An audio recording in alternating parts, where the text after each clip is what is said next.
kai kadai nake sanyawa farkon abun da na yi nufi, saboda kome aka sa Allah a cikinsa ba haufi. Dole zai yi karko, shi yasa na saka ka farko kafi, ka aminta in so ka ci a haƙƙin Khadija mai duniya. Magiya da roƙo nake ka yi wa Ubangidan Adamu, salatin da babu iyaka dan arzikin alikatumu.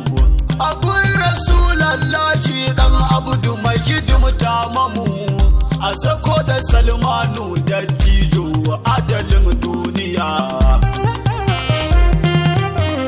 Maulal mawali kai daya ne mai abun faɗa Haidara, ya imamu na Ali ba shakka kai kake rabon lahira. Faduma Batula na rantse kin zamo garan kaddara, babu ran da zan ransa in baki gare ni ba lafiya.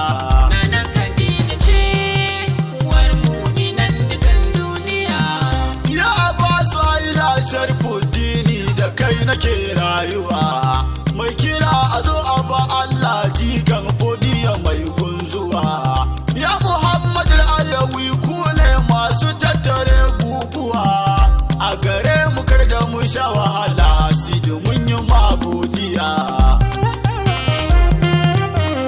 Sallama nake miki uwar gida Abba sarakiyar annabi, na taimake ni ki amsa ko da ba zan ji ba na abi. Na kara sau mana harshe in gaida ke jinin wabi, duk abun da zan furta a gare ki ki tsarkake kin jiya.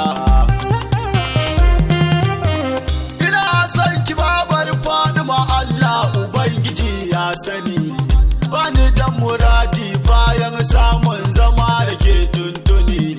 Na yi kwaɗayin ziyara birnin Madina ke kin sani, ba saboda komai ba sai dai in yi zama da ke kin jiya. Nana Khadija ce uwar mu'minan dukan duniya. Babu mace mai darajar ki Khadija uwar gidan annabi, duk isar mace in ba ke ce ba wallahi ta zama rabi. Daga kanki an gama girma shatan burajinin wahabi, Nana Khadija dan Allah ki mun arzikin zaman duniya. Na yi rantsuwa Allah bai kago macen da ta kai ki ba, in akwai tamato ni dai ban san ta babare in yaba. Babu wani annabi da aka aiko shi duniya ban ji ba, da ya auri mata wacce ta kai matsayin ki duk duniya.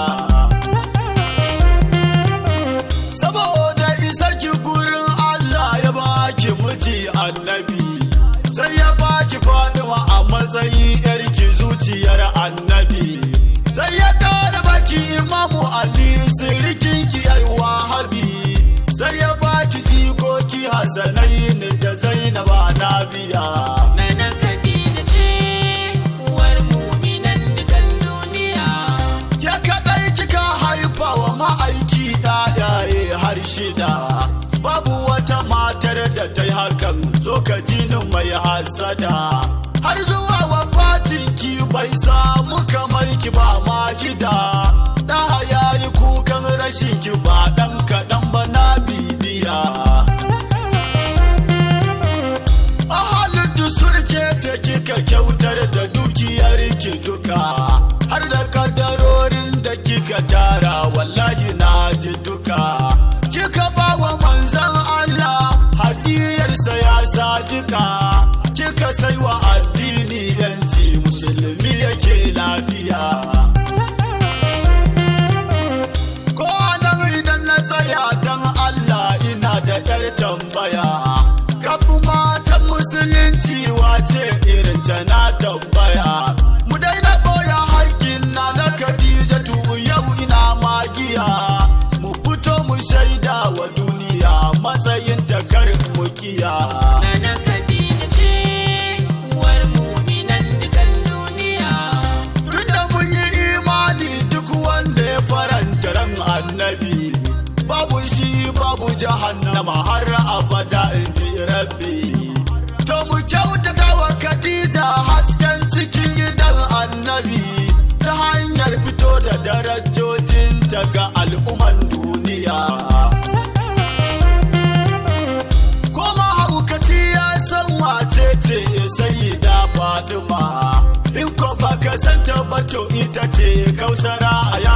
korama.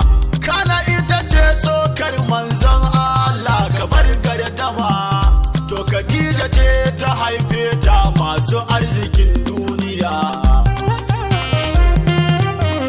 Ita ce kadai manzon Allah ke yabanta duk safiya. Lokacin da ta yi wafati ta haya daina yin dariya. Ya ce wana na Aisha na rantse da kalikin duniya. Babu mai cike mun gurbin na Khadija duk duniya. Nana Khadija ce uwar mu'minan dukan duniya. Nana Khadija ce Allah ke gaishe ta babu mai zamani. Jibrilu kullum sai ya zo gun annabi ya yotuni. Ya ce Ubangiji ya aiko ni wai Khadija ya tawuni. Annabi sai ya ce ka faɗa wa Ubangiji na tana lafiya. Babu wahalalle mafi asara a tsayuwar lahira. Kamar ka je wa Allah ba kaunar sayyida Khadija kubura. A radu ko hisabi ba za a ma ba a za ka fada tara. Za ka ci uban duka a jahannama a ɗan uwa kajiya. Waɗanda suka yi sanadi na yi waƙar ilahu da ba musu. Sidi Sadisu da Abdul Zahra aka wadata musu. Su suka kira ni suka ce mun waje na kaka ta su. Suka ɗauki nauyin waƙar sun ce na gaba masu biya. Nana Khadija ce uwar mu'minan dukan duniya. Ya Khadija nan zan tsaya ki karɓa yaban da na yi miki. Hadiminki ne Abdul Hausawa a gagare ke miki. Magiya da roƙon alfarma don Aliyu sirkinki. Kilamuni in taka matakin da na so a nan duniya. Na har zuwa lahira. Nana Khadija ce uwar mu'minan dukan Justice Mix.